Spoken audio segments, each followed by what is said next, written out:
So America is dominated by utilitarian thinkers, which in and of itself is a moral statement.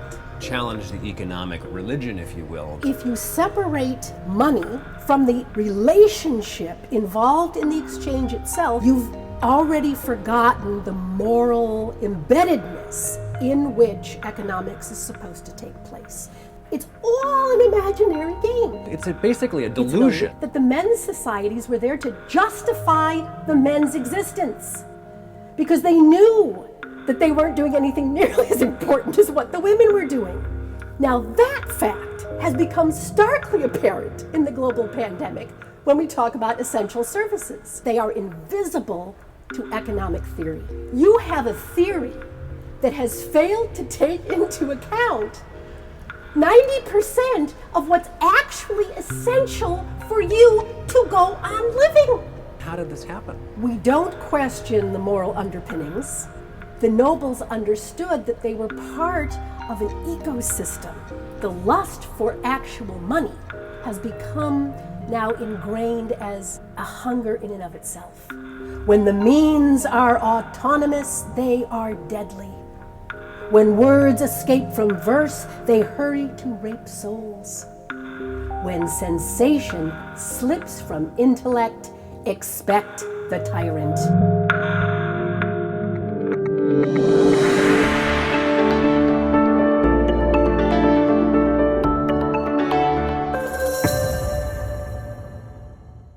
So Rebecca Armstrong, you are a teacher of philosophy and ethics. Why are we talking about economics right now? The reason I want to talk about economics is that economic theory has such a huge impact on everyone's life. And for 350 years, it seems to have been hijacked and kept hostage by the mathematicians, the theorists who are good at juggling numbers and creating flow charts and graphs and, spreads of numbers. But it doesn't seem to have saved us from a great deal of misery. So I really think it's time for philosophers, artists, people who want to talk about ethics, about gender equality, about children, about ecology, i.e. the rest of us who are part of the society and wanting to contribute to it. I think we need to take back the right to articulate opinions, to bring our expertise into that domain. And I think I have something to contribute, which may astonish people when I say that I want to talk about how poetry and pictures may help us reimagine economic theory. So that's really the basis of my talk today. I want to present poetry and pictures that are going to help us sort of unpin the colonization of the mind, the metaphors that have imprinted themselves on the public imagination as being the only way to do economics. And I just want to challenge that. Well, where do we begin with this story of economics? Well, I actually want to begin with a fictional story. There's this astonishing, beautiful city. That's its name, The Beautiful City. And if you ever visit it, you would be amazed at how perfect it is. Everything is perfect. The weather is perfect. The buildings are perfect. People are happy all the time. Nothing is wanting. There's always enough to eat. There's always clean water. There's dancing and festivals and great, great joy. Now, one of the peculiar things about the beautiful and happy city is that at a certain point in every inhabitant's life, there is a ritual they must go through, which is a ritual of visitation. They are taken to a part of the beautiful city which is down a long flight of stairs into a very dark cellar in which almost no light can penetrate. And it's moldy and cold and damp and dank. And in the corner, huddled, alone, forlorn, forgotten, sits a small child. The small child has been placed there and has no human company. It's fed bread and water and lives in abject misery. And everyone must see this and understand that the beauty and the joy of their city is built upon this one thing, that one person must suffer. It is the pact they have made. Sometimes one who goes to see the child does not return home to weep or rage, does not in fact go home at all, but falls silent for a day or two, and then leaves the city, walks out into the street alone and keeps on walking, and walks straight out of the beautiful city. Walking into the darkness, they do not come back. The place they go towards is a place even less imaginable to most of us than this city of happiness. I cannot describe it at all. It is possible that it does not exist. But they seem to know where they are going, the ones who walk away from that beautiful city. It's a very powerful parable for our times, and I give it to you now because the number of people who have spoken of this global pandemic of 2020 as having pulled back the veil and left us all facing the miserable child in the basement of society, right? The ones who are truly in abject poverty, the homeless, the destitute, the ones that we have conveniently forgotten because we felt that so many of us were moving up into the brightness of the beautiful city with all of its promise that we were willing to forget, and we'll put that in quotes, to forget that all of this was built upon the necessity that some people will remain in the basement, cast out of the beauty and rewards of the city. I've heard this type of story before. I've read it before in different versions. Mm-hmm. And it always seems to me that the point of this is that in order to have utopia, you must not look at what is inherently the cost of a utopian so-called society. That's true, and we can look at this at many levels. What I want to suggest, and so we're keeping it sort of just above the psychological level, we're looking at the economic level, I would suggest there's an immediate parallel between this and what our current economic theory says is an ideal number of unemployed. Right? That you have to have a certain percentage of people constantly out of work, but desperate for work, looking for work, in order for the current economic model to proceed the way it should proceed, which in and of itself is a moral statement, that we are quite willing that 3 to 6% of the population should be without means to eat or live or house themselves. Do you see what I mean? That if we have an economic theory which is predicated upon unemployment at a certain level, we've already decided that we're willing to go with this model of the miserable child in the basement. Right. Now, this is my suggestion, that utilitarian-based economic theory has moral flaws that we're not willing to talk about. And we're not willing to talk about them because we've all basically been brainwashed into thinking that there isn't any other way to look at economics. And the way we've been brainwashed is that we've been told that economics is not a moral theory. Economics is completely objective. It's the science of simply looking at the way things work and trying to put ourselves in accord with that. It's very much like the post-Darwinian sociologists who believed falsely that Darwin said the survival of the fittest, the law of the jungle, is really how humans behave. Right. And so they've used that as an objective stance upon which to build a whole lot of other very questionably immoral or amoral social theories about humans interact with each other.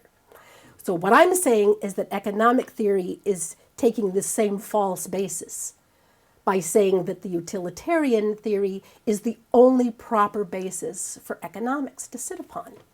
And that's not always how it's been. We can trace very directly the the moment at which economic theory shifted from being a moral theory, which is how it was first laid out in the times of the Greeks, during the entire Middle Ages, economic theory was still home economy, from eco-nome, the norms of the home, the rules of the home, the order of the homestead, and that there was a deep moral component to it. In the Middle Ages, that would have been known as the noblesse oblige, right? Where you have a great disparity of income. You have the wealthy, lordly landowners and the peasants, but every nobleman knows that his well-being rests upon his treatment of his peasants. If the peasants sicken and die, everybody will starve to death, including the rich people in the manor house, right? As a quick aside for contemporary audiences, if you've ever watched Downton Abbey, which millions of Americans have watched, that notion of noblesse oblige is woven through that script, so that the rich people who own the abbey support the entire village and are constantly reminded by the servants of that responsibility. They're not free just to pick up and leave that house, because everything would collapse. And all the people that are working for them would be suddenly destitute. Not just the people who are working for them, the entire village economy. Right? This is the critical point.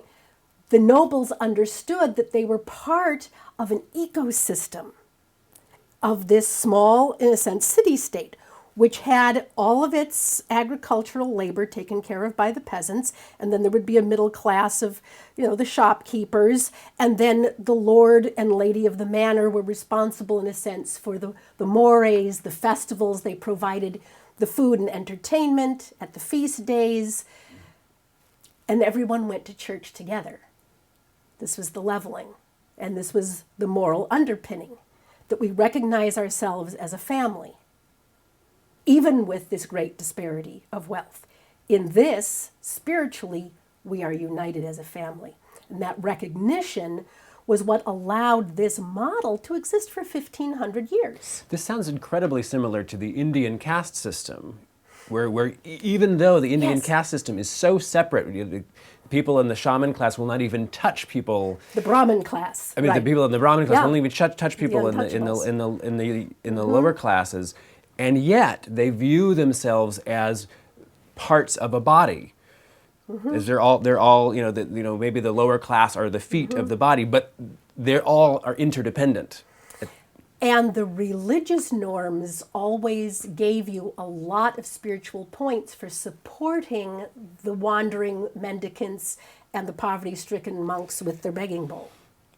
Right. You always gave food to the poor. You were never allowed to turn your back on them. Now, I don't want this to sound like we're saying, oh my God, we should go back to the peasants. What I'm just saying is there are alternative arrangements that this world has known, and all of those alternative arrangements had a moral thread running through the economic theory. So having an economic theory totally devoid in its own mind of a moral thread is an anomaly in the history of the world. And how did this happen? Well, it goes back to the Enlightenment. And I mean, this is a period of great fascination to me, because so much of human understanding of self, of world, of social interrelationship was completely overturned during this period of time. And what we see during the Enlightenment is this tremendous yearning and drive to throw off what was perceived to be the shackles of religion. Now, partly this is the fault of a domineering church that was now so engaged in social and scientific inquiry that it really was a burden, right? Scientists were being burned at the stake, beheaded, cast into prison, under house arrest. Like Galileo. Like Galileo.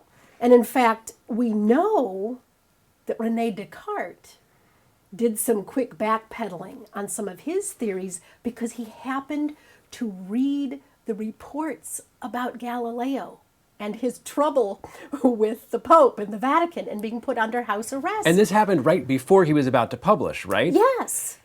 And he had to sort of pull back and try to reshape what he was doing, but he was desperate to get out from under that constraint.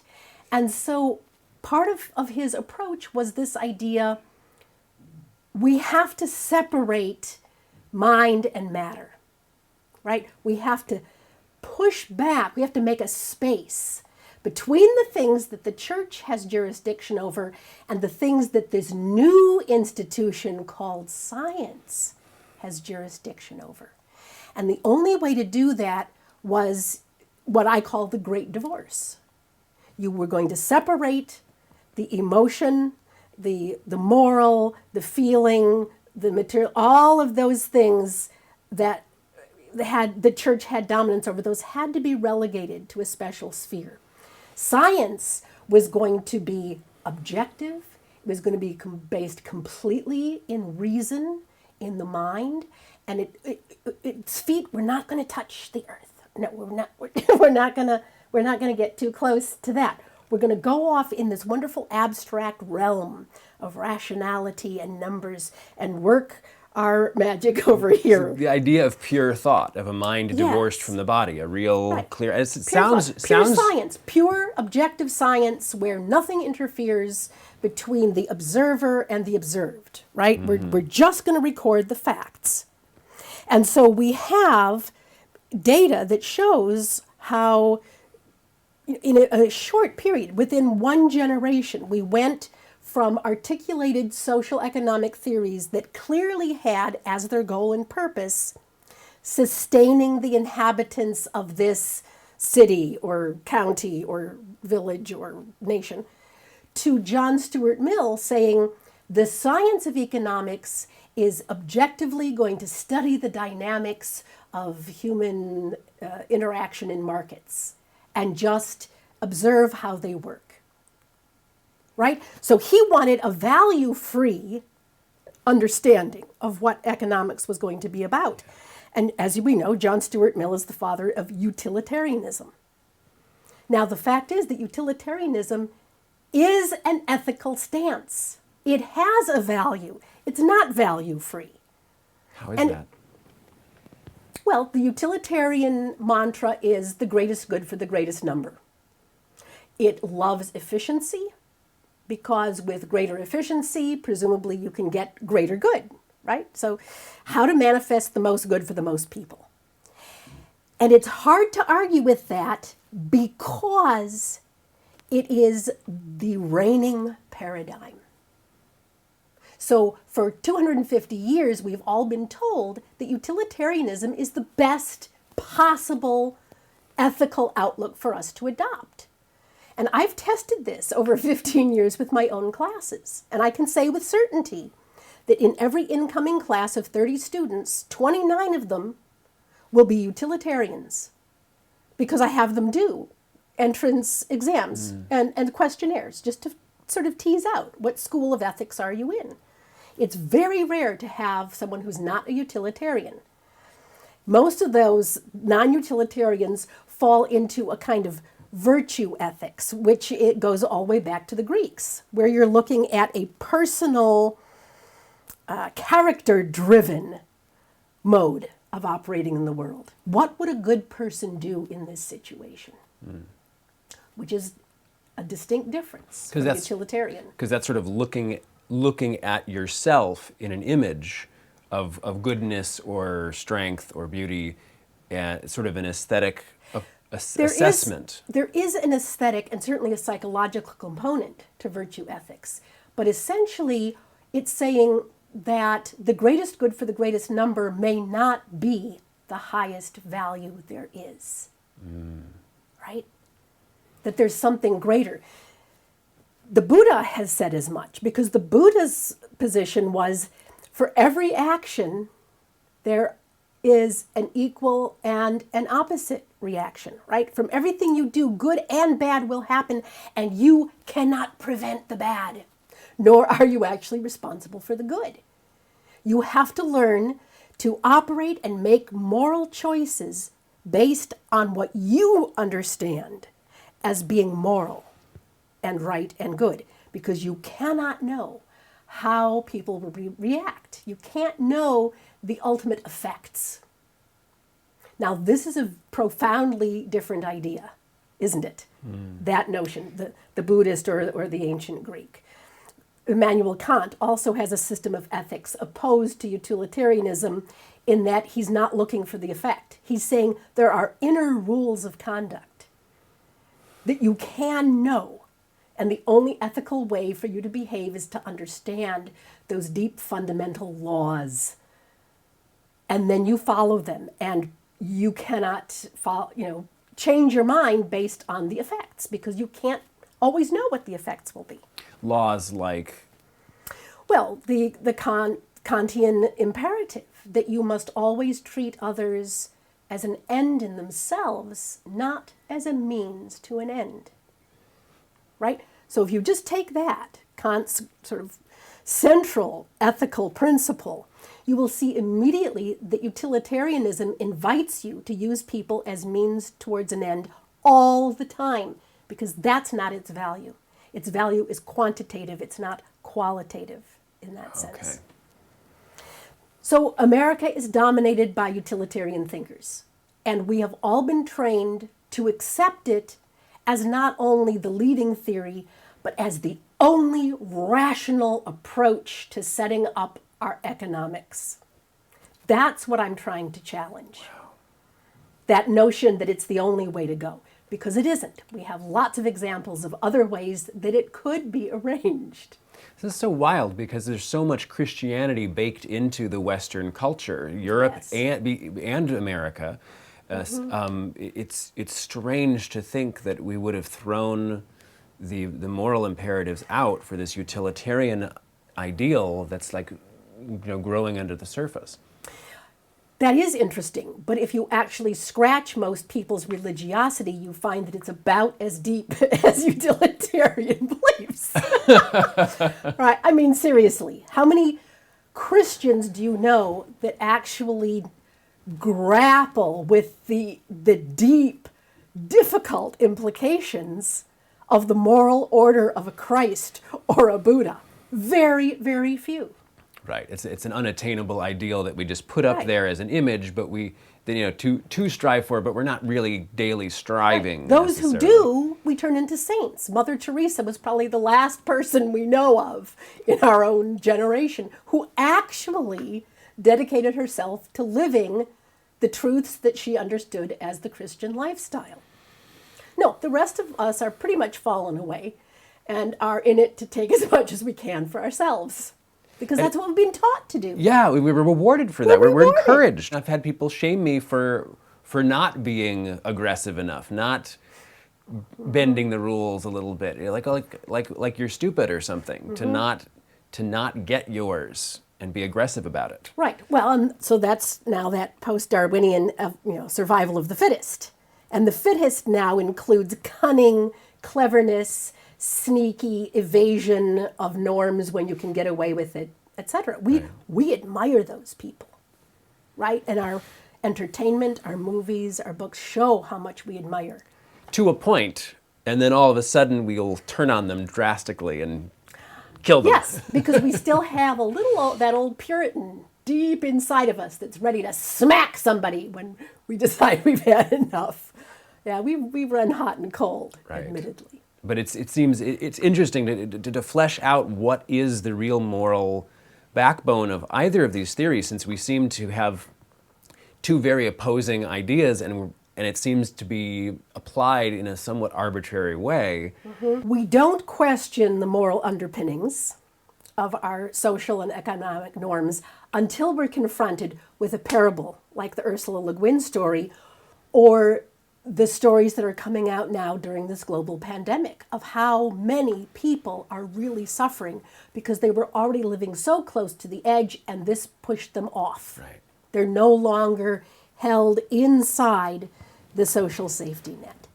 So those stories, those images of the people who are left behind and left out are what should spark us to re-examine the moral underpinnings and ask, does this have sufficient moral structure for us to go on living by this economic code? Or could we do better? Right? And in order to even ask the question, could we do better, we have to confront the scientific belief that there is no alternative, that we're already in the best possible economic system available to us. And that's what people are finally being willing to do, is to raise the question. In other words, challenge the economic religion, if you will, that we are fundamentally driven by greed, that greed is good, that more is better. Yes. That technology is always improving things. It's always better. Whatever technology produces is better for us, even though in many cases we can look at it and go, maybe not. But we how dare us even question the sanctity of technology, and the whole idea of a free market economy being the way of things. It's that's natural. That should be questioned too. Yes, you've done a brilliant job of reciting the catechism of the religion of free market economics.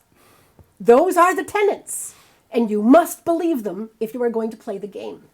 And socialism, of course, is the devil. How dare us even consider anything with the word socialism attached to it? Right. Even though half of our economy is pinned to social activity. And what is the term social anyway, other than taking care of each other, recognizing that we're in a community?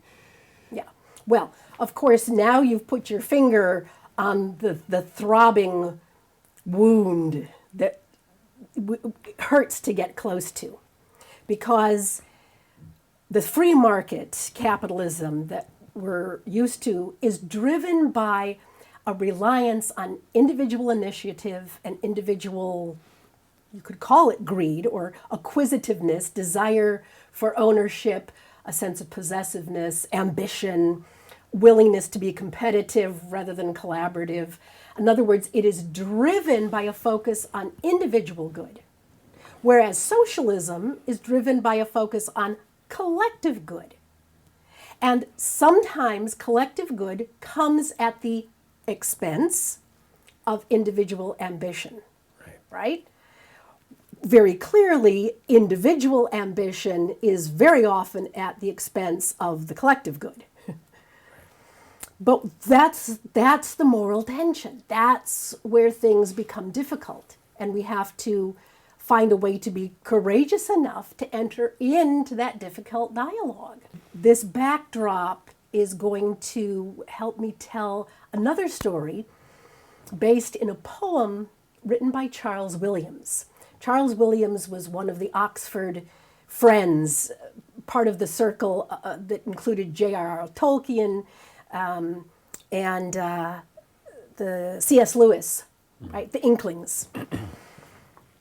And his poem is rather extraordinary. I'm going to spend some time with it and actually come back to it at the end, because it gives us images which I consider to be an alternative vision of how we could think about the morality of economics. King Arthur has just invented the first coinage, and he's called some Knights of the Round Table together to explain how the new king's coins are going to make trade so much easier in the kingdom of Logres, which is Camelot, Logres. And one of those knights, Sir Bors, is writing to his wife, the Lady Elaine, to tell her about his misgivings of this new invention of money. And he's going to contrast the economy of his farmlands, where the people work the land and bring in the harvest, and then his wife and her ladies knead the bread and bake the bread, and then his men come in from the field and they all eat together. And he's celebrating this as a moral ecosystem And then he's going to contrast it with what he sees happening at King Arthur's court. I came in, I saw you stand, in your hand the bread of love, in your head lightness of law. Now your thumbs are muscled with the power of goodwill. The corn comes to the mill and the flour to the house. Bread of love for your women and my men. And at the turn of day, none only to earn and none only to pay. For the hall is raised to the power of exchange of all by the small spread of your hands, O fair, for there are the altars of Christ, the city extended. The king has set up his mint by the Thames. He has struck coins, his dragon's loins germinate a crowded creaturely brood to scuttle and scurry between town and towns, to furnish dishes and flagons with food. Small crowns, small dragons, hurry to markets under the king's smile, or flat in houses squat, the long file of their snout crosses the empire. They carry on their backs little packs of value. But I dreamt the head of a dead king was carried on them all, that they teemed on house roofs where men stared and studied them, hearing the city say, "Feed my lambs." The king can tame dragons to carriers, but I came through the night and saw the dragon's eyes leer and peer, and the house roofs under their weight creak and break. Shadows of great forms hallowed them on and followed over falling towns. I saw that this was the true end of our making. Mother of children, redeem the new law. Sir, if you made verse, you would doubt symbols. I am afraid of these little loose dragons. When the means are autonomous, they are deadly. When words escape from verse, they hurry to rape souls.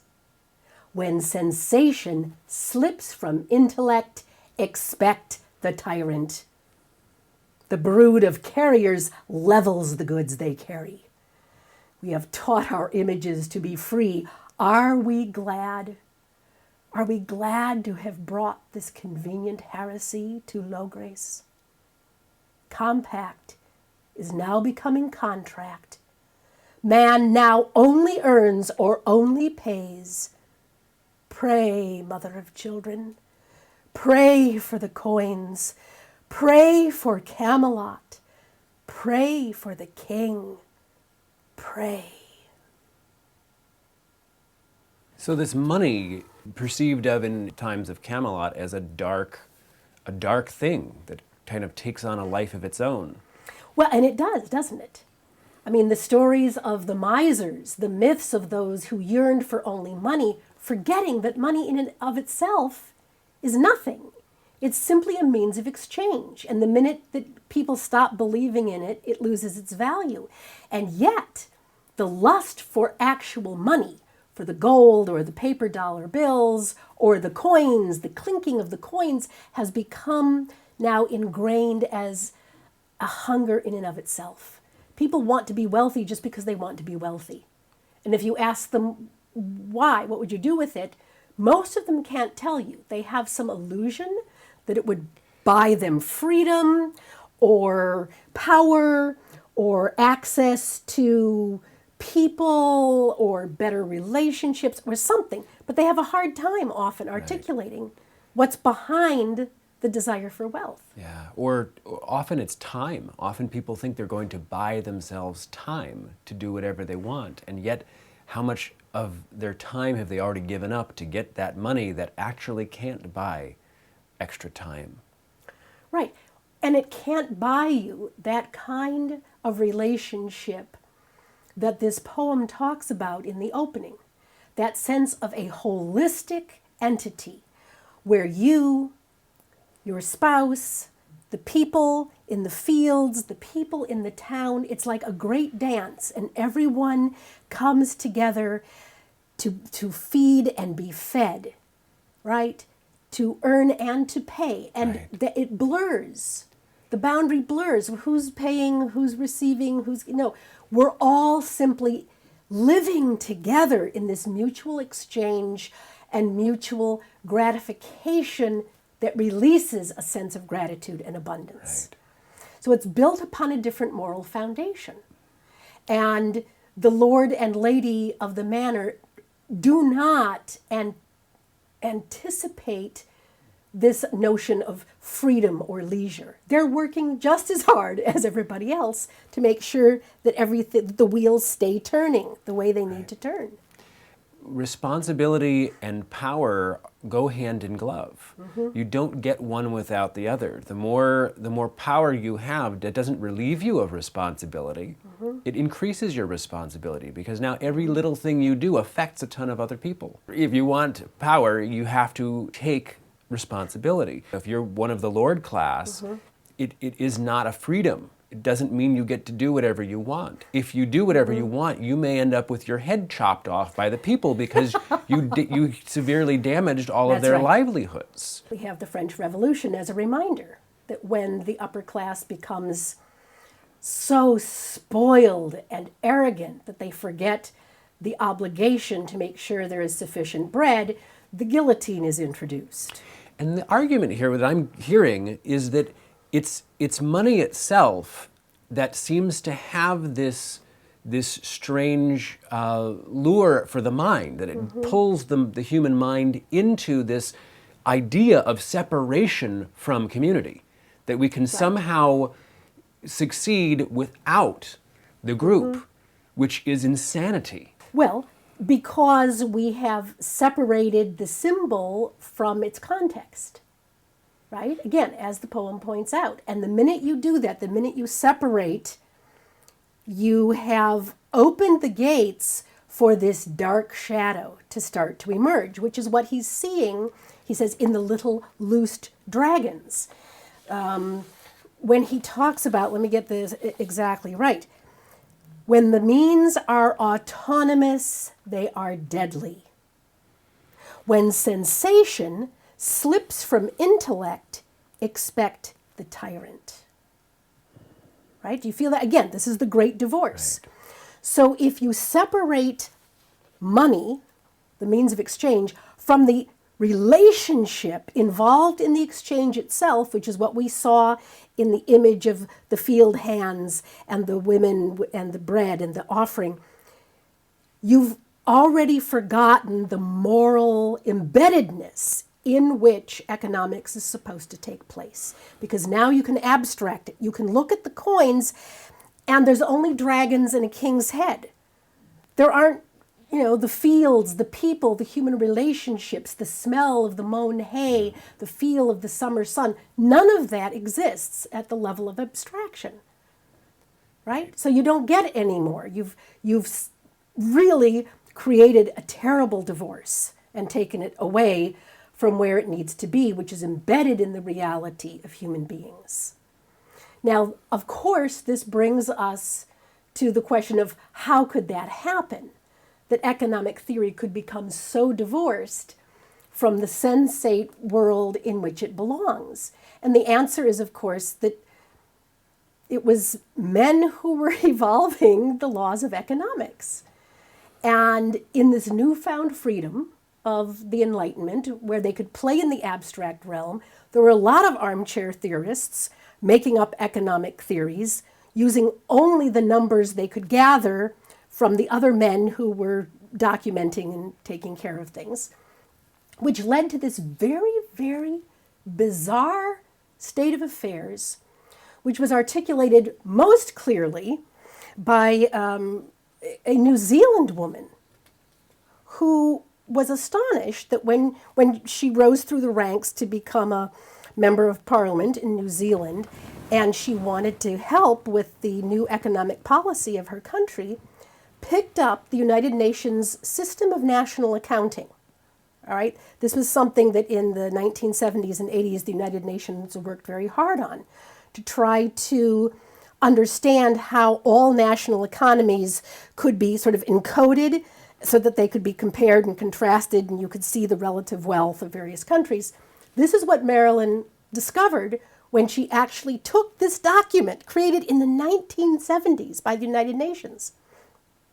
I learned that the United Nations, from the United Nations systems of accounting, that what I valued about my life in my country, its pollution-free environment, its mountains and streams with safe drinking water, the accessibility of national parks, the beaches, lakes, forests, etc., counted for nothing.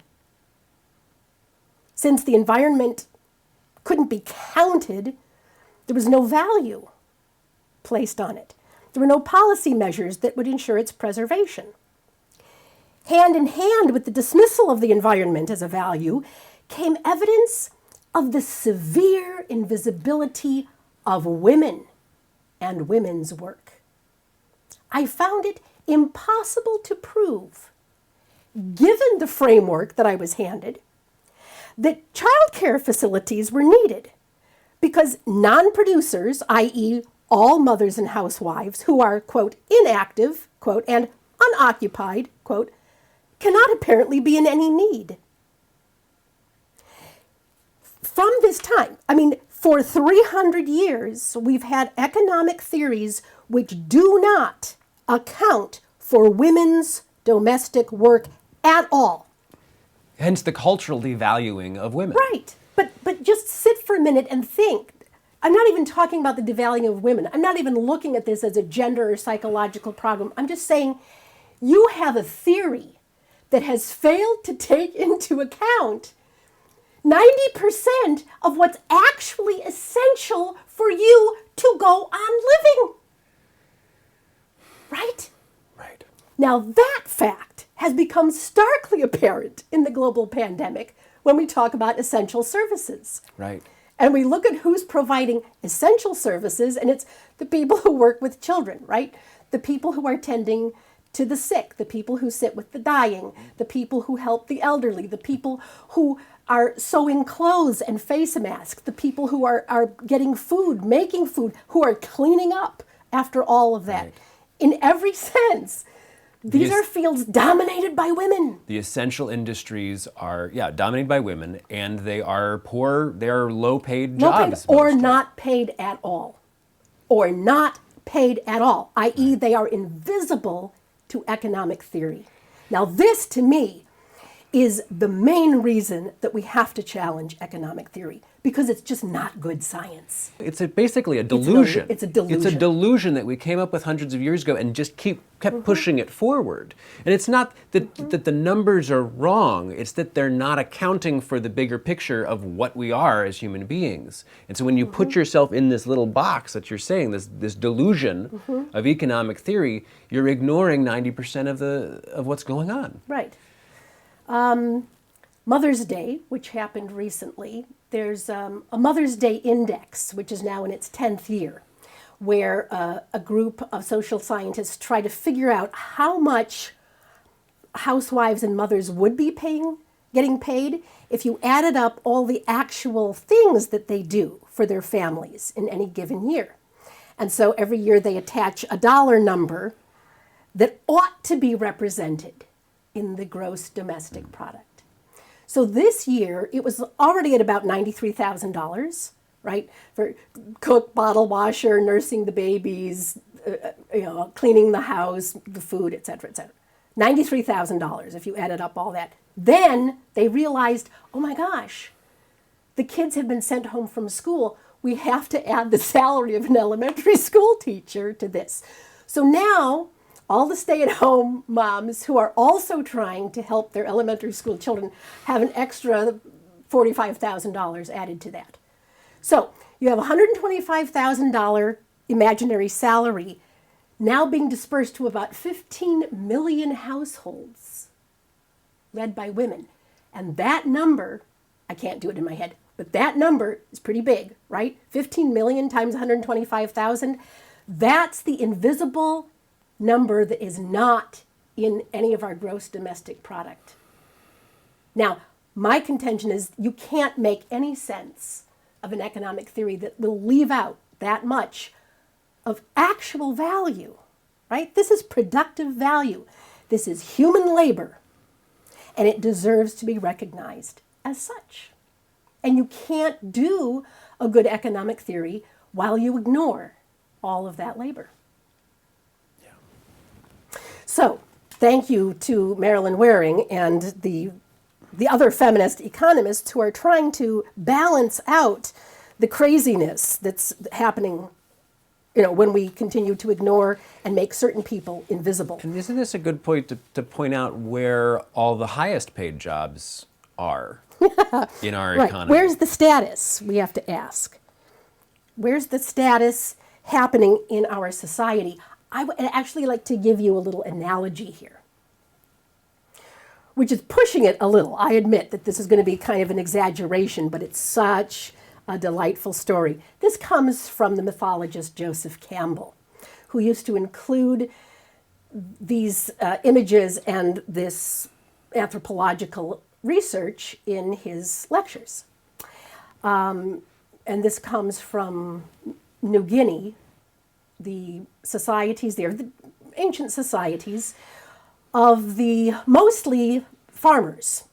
There were very important rituals surrounding the men's societies. Pig rituals, to be specific. The men, when they were boys, would be given a small pig. And the idea was that you nurtured this little pig till it got big, and you knocked out the top two tusks so that the bottom tusks could continue to grow. And they would grow around in a circle. And the idea was you wanted to have as many circles of tusks as possible. And when your pig got big enough, you did a big sacrificial ritual, and that increased your status. You moved up a rank in the spiritual hierarchy. You got a new name. You got to wear a fancier headdress, and you got more respect. And then you'd get another pig and do the same thing. Grow another great big pig with circular tusks and sacrifice it and go move up another level in the hierarchy and get another title and bear a bigger headdress, etc., etc. So Campbell loved this. It's very colorful and exotic. He said, now, you might ask, while the men were doing all of this pig raising and rituals, what were the women doing? 90% of the work. The women grew all of the food. They made all of the food. They took care of all the housekeeping chores, all the child tending chores. Essentially, they did everything. They kept society running. He said, it's very hard from inside the society, maybe, to really adjudicate what's going on. But from someone from the outside looking in, it became obvious to me that the men's societies were there to justify the men's existence, because they knew that they weren't doing anything nearly as important as what the women were doing. So they had to invent these games to give themselves more esteem. Now, I want you to take that and imagine yourself as an alien coming into New York City several months prior to the pandemic and going to Wall Street and seeing all these men shouting and gesticulating, and some are more important men and they have more fancy titles and they live higher up in the offices and people look up to them and respect them. And every day they go in front of these screens and there's a lot of hand waving and interesting things float about on the screen, but they never take anything in and they actually never take anything out. And after a while you realize it's all imaginary. It's all an imaginary game. Meanwhile, the women at home are bearing the children and nursing the children and making the food and feeding the men and cleaning up their dirty socks. Now, I know that this is an exaggeration and it's not fair to a lot of people, but as a grosso image, I want to suggest that we have done the same thing. We've created men's societies that play a lot of very interesting games that have no actual relationship to the well-being of the majority of people who live in those cultures. And women have been invited into that world too, and you see more and more women being in the corporate and business world of finance and sales and marketing, insurance, marketing, all these industries that really are not needed. Like, we have imagined them into a need because we have this economic religion of more. Yes. So it's like, oh, we need really powerful salespeople to get more in the door, so our business can continue to grow, even if there's not a demand naturally. We're going to create a demand. Yes. And Yes. and so I think you're absolutely right. Come in as an alien, look at Western civilization, and go, why are most of the people who are making the most money by far doing absolutely nothing of actual tangible value for the survival of the entire nation? Yeah. It's an important question to ask.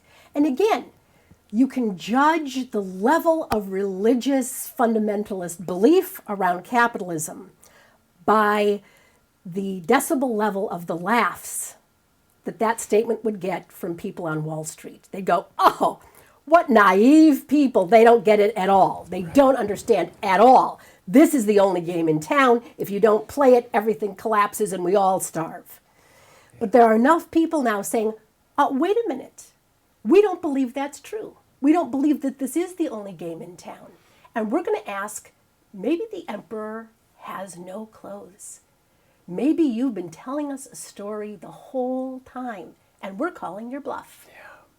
Now this gets us to a very tricky issue that's similar to the royalty in France or in the French Revolution, is that there are people who are making a lot of money right now and are incredibly wealthy, 4,000 times as wealthy as the average citizen or whatnot. These people don't generally deserve to lose their livelihood just because there's a revolution. But if there were a revolution, they likely would. It's not that people aren't valuable, it's that the value is skewed because we're working in this sort of delusionary context. And so the idea that Jeff Bezos or Bill Gates, have $100 billion of value sort of magically stored up in their coffers, that they can just access this value that almost no other human being on the planet could ever dream of attaining. That kind of value is a symptom of a delusionary culture. I agree with you. I completely agree with you, and many people have said as much. Now, I think it's possible to argue that someone like Bill Gates has recognized shall we call it the archetype of noblesse oblige. Recognizing that with great power and wealth comes great responsibility, which, by the way, was something that concerned Alexis de Tocqueville enormously when he visited America, because he saw that the people who were populating and setting the norms were not carrying that mindset from the aristocracy of Europe into the New World. They were just out there as hustlers to get it for themselves. And he was very concerned that the combination of free market capitalism and lack of noblesse oblige was going to lead to a culture dominated by this strain of, just hostile human beings fighting it out tooth and nail to the finish line. But Bill Gates, again, I just want to come back to that. From what we can observe of what he's done with his foundation, is taking up the charge, the great challenge of what do I do with this enormous wealth that fate has saddled me with, in a sense? How do I, again, it's kind of utilitarian, how do I do the most good for the greatest number? So, trying to stop malaria or hunger in Africa feels to him like the leverage point. If I push here, I could save this many lives. But the entire system on which that kind of obscene wealth is built is what we're trying to challenge. Right, and so you could contrast Bill Gates and Jeff Bezos and be like, well, Bill Gates has already arrived and realized his responsibility with his great power. There is great responsibility, and there's joy in taking that responsibility for others. Jeff Bezos, I'm not saying he can't come to that, but currently he seems to be on this rocketing trajectory of how much more can I squeeze out of everybody to put my system constantly on top. Right. And it may be that those at the very, very top have enough public scrutiny that a sense of public shame or accountability is helping to direct their motives and acts. But the real danger is the rest of the top 10%, who live in relative obscurity behind gated communities on private islands and have no interest or connection to the rest of humanity, but at this very moment have sucked up 70% of the entire wealth of the world. Right. Right? So that's your monopoly game where more than 70% of all the money has just disappeared from the game. It's not in the bank. It doesn't seem to be, with any player. No, it's not being put in anymore. It's a huge drain on the system because of that lack of a sense of obligation to the play as a whole integrated system, ecosystem. Right. When I visited Wales, my tour guides told me that basically wealthy people from London would come to Wales and they would buy beachfront properties and that they would stay in for about a week or two a year.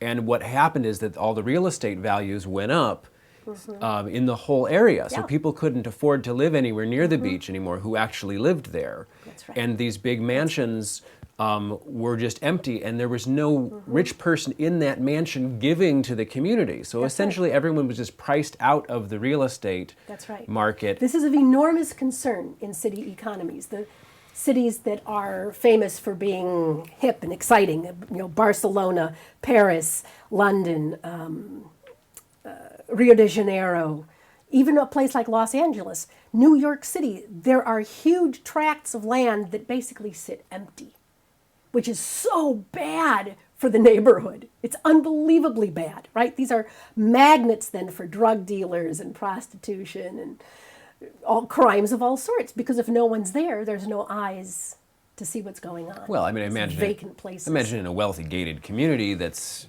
just happens to be empty. You'd have, well, you police. have security guards, but it does not. A security guard does not really contribute to the sense of a neighborhood community. The brain, if you will, has a skull. It has a space for it, but it's missing.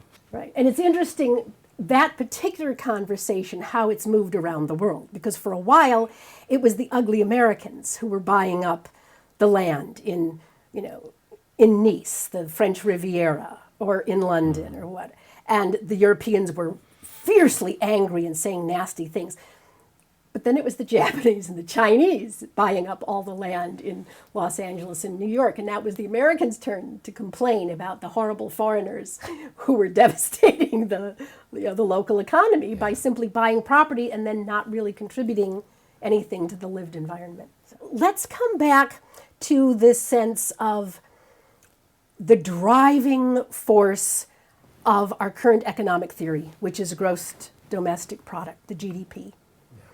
Because that is really the number one tenet. When you were doing your catechism earlier, right, that's the number one.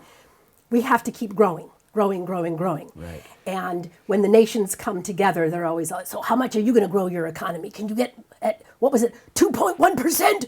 Yes. It was like, oh, yes, you're bulking up. So this has been the dominant theme. This is the song that's being sung for generations now. And there's a very interesting moral critique that I want to lay on this. Because at one level, it seems to make sense, because when you're young, and especially if you're in a young country like the United States, growth feels like a natural thing to do. You're growing, the country is expanding, your economy will expand. Well and good. But nothing that lives grows forever. To feel that you can create a system that expands forever is as hypothetically amiss as a pyramid scheme, because we know there's going to be a point at which there is nothing else to stick underneath the bottom to keep the top moving up. And this is very much what happens to the economy. That you get more and more people, that you're trying to get them into that lower middle class so that they can start buying more things and work their way up. But what we've seen is there is a point at which you can't do that anymore, because all of that expansion has to come from exploiting and consuming something. And in our case, most of that is about consuming and exploiting natural resources. And we had this mistaken notion that the earth could just take that kind of punishment forever.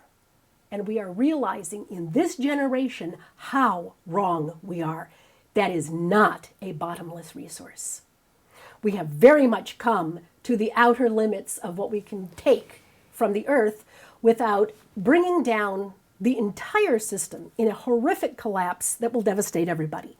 We've got the climate warming, the harm to the air that it's not breathable, the harm to the water that it's not drinkable. And the depletion of the minerals in our soil. Yes. Because of So that we have to add so many chemicals, and now the food isn't nutritious, and so now we add vitamins that have been chemically derived from other things, and now we don't know what the side effects, and it seems that might make us sicker. And we're very rapidly getting away from our nature. Because of this, because this is the generation that's hitting the limits of what we could do under that belief of eternal growth, we have to begin to ask, what's another model? Because the growth model is a giant that will end up crushing us all if we don't stop it. We have to say no. We have to simply pull it back, take it apart, and find a different model. And I would like to suggest that there's a feminist economist who's done a very interesting job of presenting a model that could work. Interestingly enough, it's called the donut model because it's about the sweet spot contained by the outer limits of what we can exploit from the natural environment, the ecological limits of our human, spaceship Earth, and the hole at the center, which represents not enough resources to sustain human happiness. But in that sweet spot of where the donut shape is how human beings can live within the limits of their resources, but not afraid of falling into that center abyss and being left with nothing. This is a very important new theory, and it's being taken seriously. I read very, very recently that the nation of Holland has decided to adopt donut model economics going forward. And I know that the United Nations is also very interested in this theory. So this next image is what it looks like if we would believe that GDP expansion is the way to go. And the reason that this is a moral issue is that a continually expanding economy allows us to sidestep the moral question of who must do without? Who shall be made to suffer miserably in the basement of the beautiful city? Right? Because the belief, and this is the myth of the American dream, the myth that drives it is that everybody will soon get to sit in that magic sweet spot in the donut. Because the donut will get big enough that it can contain everybody. Right. But as this image shows, that donut only expands at the expense of the exploitation of natural resources, and we're already at the limit. So we can't get more people into the donut at the level of the people who are already in the donut, especially at the far edges, which represents the 10% of the wealthiest. If everybody were at that level, it would be turned into a disaster. desert. It would be in woods and forest populations. You see the deer. If there are no wolves, there's no natural predators for the deer will eat all the leaves on the trees until there's nothing left, and then they will have a mass starvation and die off, and then that cycle will happen again. So in other words, you push beyond your environmental limits, and you have massive, painful death that follow. Right. The actual case is that donut, the sweet spot, has very different layers to it. I mentioned earlier about the statistic that 10% of human beings now control 70% of the wealth. So that's the dark green, really sweet spot around the edge. They're consuming more of the natural resources than the other 90% of humanity put together. How much space do you have ownership of? The size of your house or your multiple houses? how much money do you spend on luxury goods, your yachts, your travel. But we can't get everybody into the donut at the level Of the top 10%. of the top 10%. That's an impossibility. Right. The only way to do it that is ethically responsible is to talk about the redistribution of the existing wealth so that more people can get out of the center of abject poverty and at least into the pale green area of the donut where they have a sustainable amount of food to live, right? Enough to get by, sufficiency, or the lovely, enough, the word enough, that E.F. Schumacher in his Small is Beautiful championed as a word that we really ought to get more familiar with. What does it mean to have enough? So this is the goal, and it has this deep moral, ethical component to it, which most people don't want to look at, because this pushes all the buttons of freedom, autonomy, individuality, personal ambition, progress, yeah. progress, what we are rewarded for our personal efforts. A sense of personal progress. Right. But these ideas are all based on what I am now claiming is a false story. The story is false that any of this can be done on your own. No one is a quote-unquote self-made man. That human being doesn't exist. We all live embedded in communities. And all of us have a moral obligation to those communities. And until we're willing to acknowledge that, we can't come up with a new story and a new image for a working economic model that will do justice to the communities in which we're involved. And during this global pandemic, so many of us have been confronted with what those realities look like. As we realize that we can't support our favorite restaurants and we see them struggling to survive. We can't bring in the nanny to be the caretaker for our child. But our own work is taking a hit. Can we support our nanny while we're also taking care of our own child and trying to find new work because our work is curtailed? We're recognizing, wow, we are a lot more interconnected than we ever dreamed. And we have to ask our economic theory to meet us where we are in reality. Paul Tillich took on this idea of economics and questioned the lack of a moral core to modern economics. And his take is very interesting. He says, the domination of the economic functions of life, its consequence being a bondage to time, and hence also the lack of time for attention to the eternal.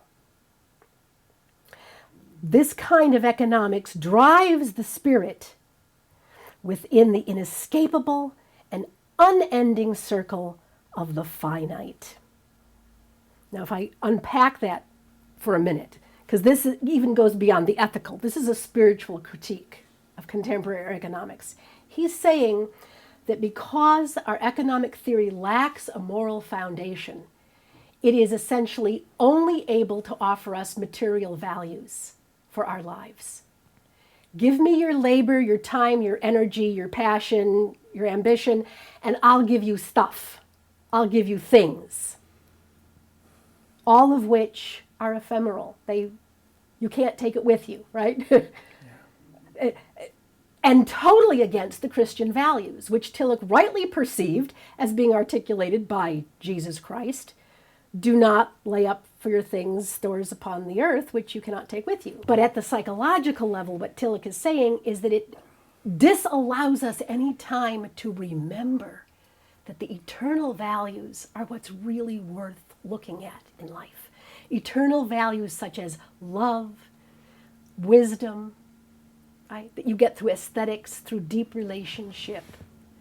Instead, we're spending all of our time getting and spending, laying waste our treasures. The great rise of entertainment You have these big screen televisions that can now deliver us all this TV and advertising and internet and social media. Like all these things are low quality.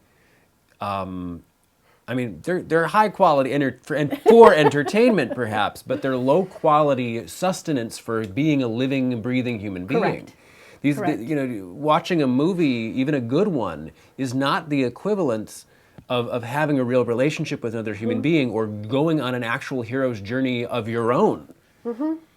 And yet we are consuming, and we have statistics on it, like 4 hours of TV a day for kids and such. I suspect now it's much, much higher. During the pandemic, I would expect people are watching 8-10 hours a day. Yeah, and the amount of time spent on our phones playing games or social media or whatever we're doing, again, low quality connection to other human beings, and yet massive amounts of time consuming stuff that's essentially very low grade. Right. It's a recipe for depression, and then we see that the population is hugely depressed. Yes. There's tons of people that are diagnosed with depression or on drugs. Again, this unnatural approach to dealing with a naturally unhealthy condition that we've set up. Why? Because of this whole ideological fundamental problem that you've established, this separation of economics from morality, the separation of getting more from the human experience, from what a society is, the separation of I'm a great wealthy person, I'm separate from all of these other people in the community because of my brilliance. This kind of separation is incredibly unhealthy. It's breaking us apart as a people in so many ways, and we don't even see it, most of us. Right. And so again, Tillich is laying the blame for all of that at the feet of our economic theory. He's saying it's because they have driven us to this by creating a demand for what they want to supply. And it's artificial. It's not grounded in actual human values. That actually humans value things that are of the infinite, right? That are not of the things subject to decay. Right. The wonderful moral philosopher Michael Sandel out of Harvard said something very similar to Tillich. He said, the most fateful change that's unfolded during the past 3 decades has not been an increase in greed. It was the expansion of markets and market values into spheres of life where they don't belong. So he's saying very much the same thing, that we are all now programmed. It's almost like we've got blinders on. We bring market values to every interaction and every exchange. We are utilitarian focused, and we don't know how to think about anything except in terms of market value. Right? And so weighing the pros and cons and deliberating the cost benefit of every scenario, even those that should not be subjected to a cost benefit analysis. And this is so interesting. This makes me think that it's a built-in brain bias, essentially, that we're hardwired for this. You have social psychology experiments that show that when people will be doing something for intrinsic motivation, will get people to do certain things, and as soon as you then put a monetary price on it, their minds will change how they're thinking about it as something that they should be rewarded for, and they will no longer enjoy the activity for intrinsic value. They will now demand to be paid for it and dread it. Yes. Because it's a labor for money thing. All they're looking for is the reward of that money now. Whereas before they might have done it just for the joy of it. Yeah. We hardly do anything just for the joy of it anymore as a society. We are driven. Yeah. We are a workers' society, and basically capitalism has got us by the balls. It's got us exactly where it wants. We are now in the system. We've drunk the Kool-Aid. We're marching ahead like little ants, one after another. How do we bring this down to right now? How do we actually act on a different philosophy of organization of culture and society? Well, when things have stopped in their tracks, as they have right now, it's a fantastic opportunity to question the way they have been and question whether we want them to continue that way. Because momentum alone drives people to do things they don't want to do year after year, decade after decade, century after century, right? Just the rolling momentum of this is how it's always been done has pushed this ideology on us. But now things have stopped. We're at home. We have that moment to actually pause and ask the question. This is a huge gift if we have the ability to recognize what a gift it is. So if you are currently at home because you lost your job, you want to ask yourself in this moment, is that the job I ought to be doing? Is that a job which gives me sufficient dignity, respect, opportunity to bring a true self to the workplace?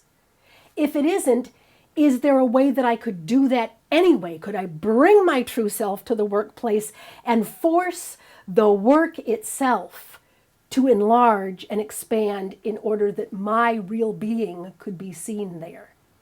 Can I push the person who is the boss? Can I push a board of directors? Can I bring a group of workers together to insist that there be a better way to engage in what we're doing together? This is what the times call for. If you always see yourself as a pawn in somebody else's game where you will always be a pawn, expendable, ready to be knocked off the playing board whenever it's convenient, you don't recognize how much power is in you.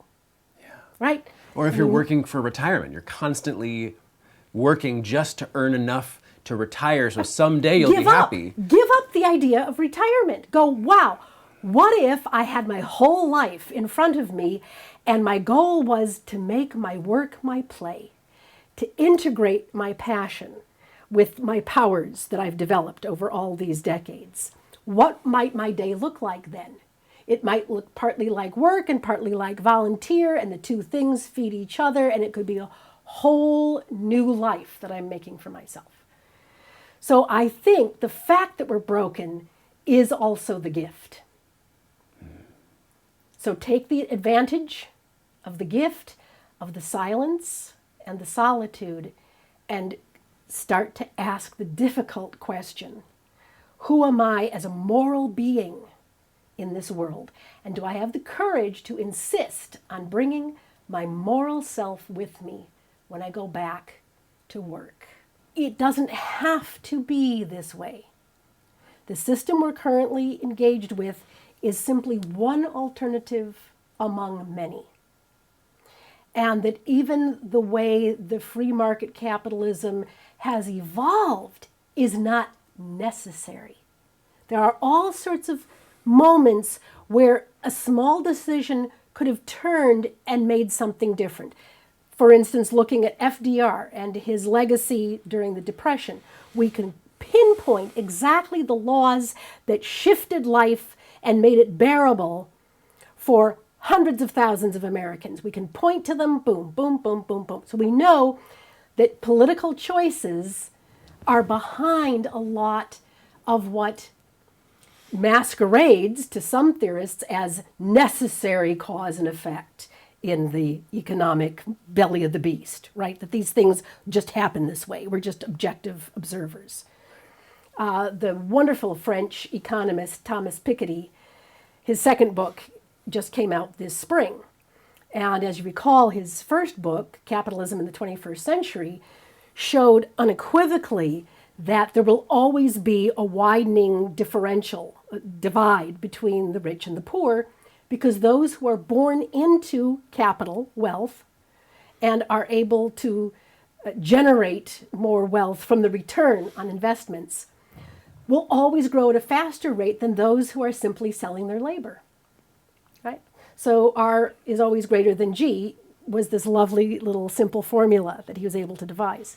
His second book, which just came out, Capitalism and Ideology, does an even longer historical take on these number crunchings.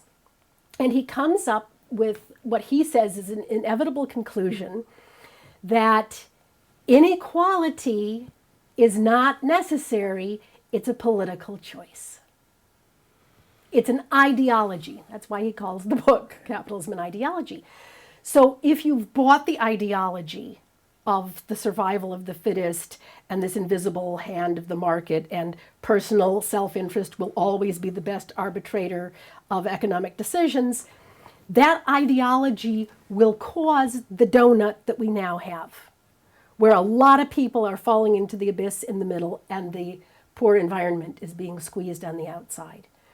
The only way to come back into harmony is to adopt a new ideology that champions a different set of values, a value system embedded in actual human well-being that takes into account the women and the children and the value of what women are contributing that is non-monetary, and the value of all of those people who have been undervalued.